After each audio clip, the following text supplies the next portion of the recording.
Good morning from a beautiful but rainy Austin, Texas. My name is Sam. I am overjoyed that you would spend the next few minutes with me. I also want to welcome many of you who have reached out on social media and have started following me on Instagram. If you're looking for that account, it's Samuel_healing. And it's an attempt to try and be a little bit bland so that people don't necessarily know everything about your life by the people you follow. I read this quote the other day, and when I read it, I thought, oh, so good. And I wanted to share it with all of you because I think in many ways it paints a picture for what so many of us are dealing with, whether it be unfaithful or betrayed. The quote goes like this: "I've paid dearly for every inch of my growth.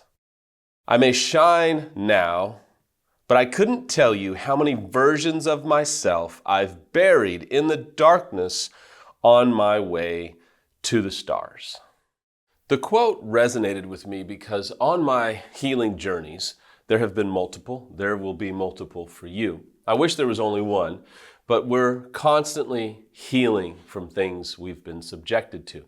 I've had to bury a version of myself time and time again, the insecure self, the humiliating failure self from my infidelity, from failure in the professional sports world, insecurity, jealousy, the version of myself that was an applause addict and a performance junkie and constantly trying to be who I thought everybody else wanted me to be rather than being who I wanted to be, rather than being who I could accept. When my head hit the pillow every night, I could hold my head up high. I could embrace the life that I was living because it was mine, because I was comfortable with myself.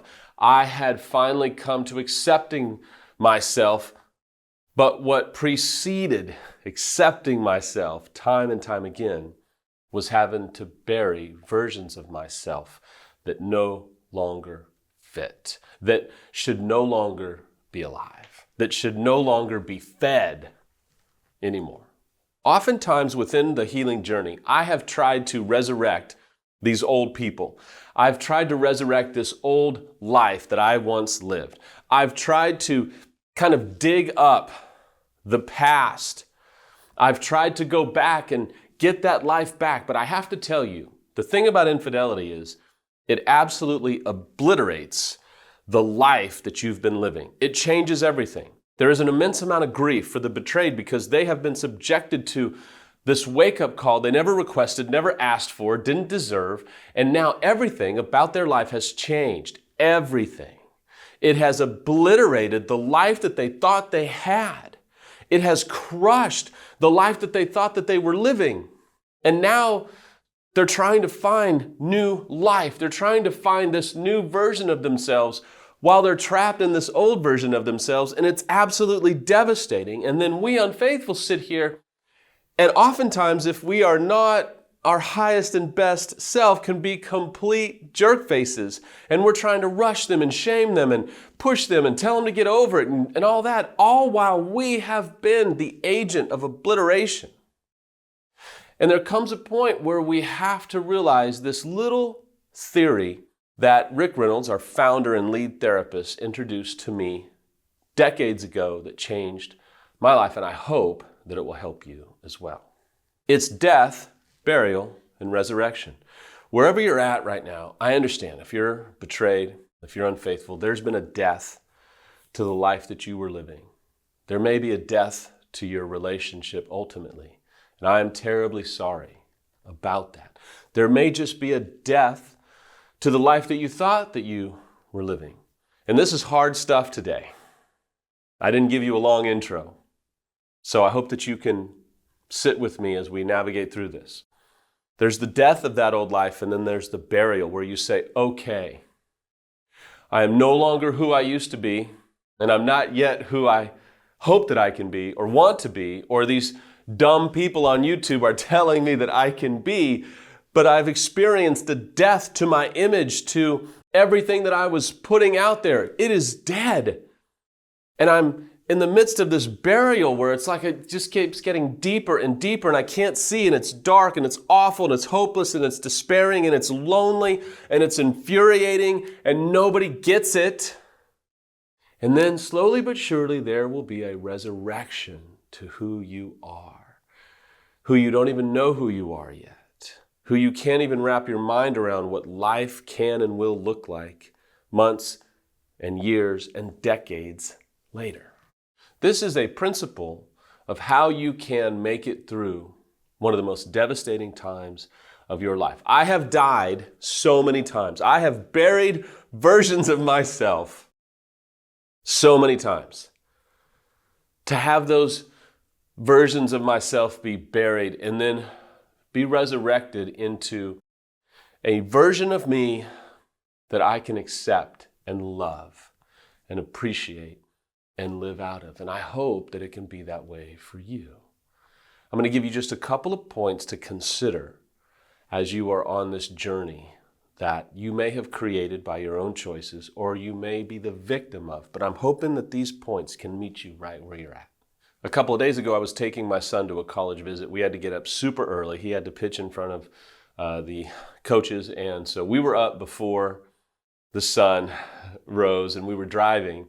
He immediately falls asleep, as teenagers do.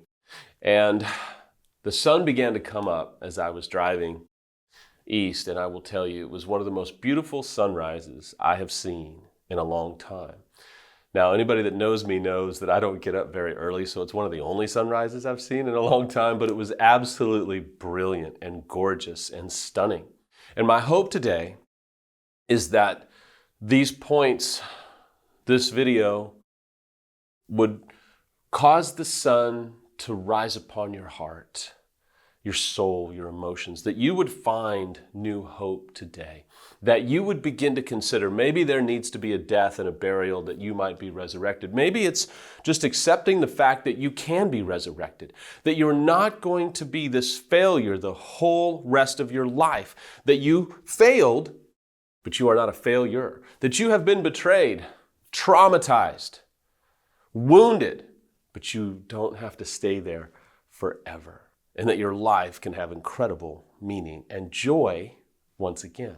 The first point I'd like you to consider, the first point I hope warms your soul like the sun rising on a fresh new day, is that you would consider that maybe you've been living for the opinion and the approval of other people rather than yourself. Whether you subscribe to faith or whether you're an atheist, at the end of the day, you have to be comfortable with how you are living. And I just wonder if this crisis, this trauma, this incredible failure would cause you to say, you know what, maybe I've been trying to please everybody else instead of honor myself and live in such a way that I don't have to live in shame or I don't have to live in hiding, but I can be okay with me.